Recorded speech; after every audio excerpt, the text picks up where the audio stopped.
Pourquoi le retour de Tebboune au travail au palais présidentiel d'El Mouradia est inconcevable dans les semaines à venir.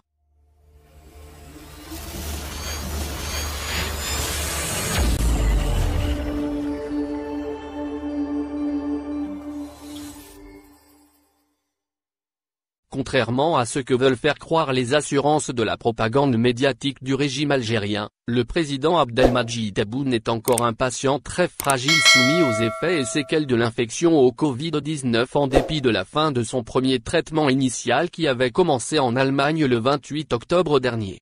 Depuis peu, comme il avait été révélé par Algérie par lundi 23 novembre, Abdelmadjid Tebboune a commencé une deuxième étape importante de son processus de guérison.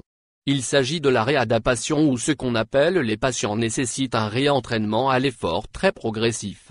Il faut, d'abord, comprendre le principe. Pour la majorité de ces patients guéris de formes graves de Covid, comme c'est le cas d'Abdelmadjid Tebboune, le retour immédiat au domicile ou la reprise de la vie normale est encore inconcevable. Pourquoi ?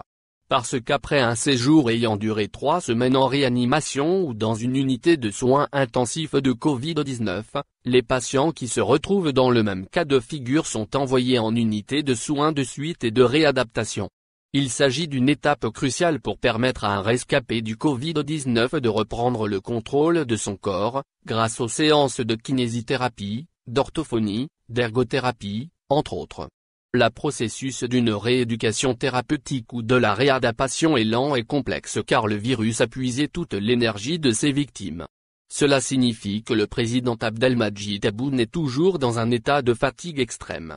La durée de la réadaptation dépend souvent de l'âge et des antécédents des malades. Les personnes les plus touchées ont perdu jusqu'aux réflexes les plus simples, respirer, manger, parler. Pour le cas de Tebboune, il est pris en charge par des spécialistes allemands qui doivent remobiliser les muscles, y compris les muscles respiratoires.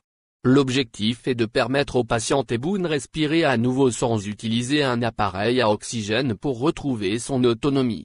Les médecins doivent aussi anticiper les complications non spécifiques du syndrome de détresse respiratoire aiguë, SDRA, qui peut évoluer vers une insuffisance respiratoire restrictive.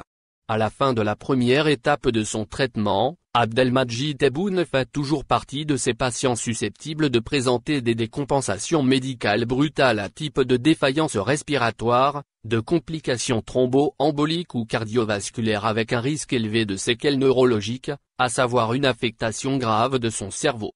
La réadaptation post-Covid-19 permet ainsi de gérer ces menaces et de poser un diagnostic définitif.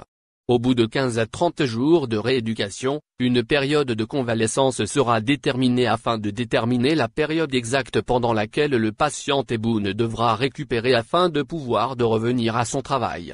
Et cette convalescence risque de durer, pour certains cas, jusqu'à au-delà de 3 mois.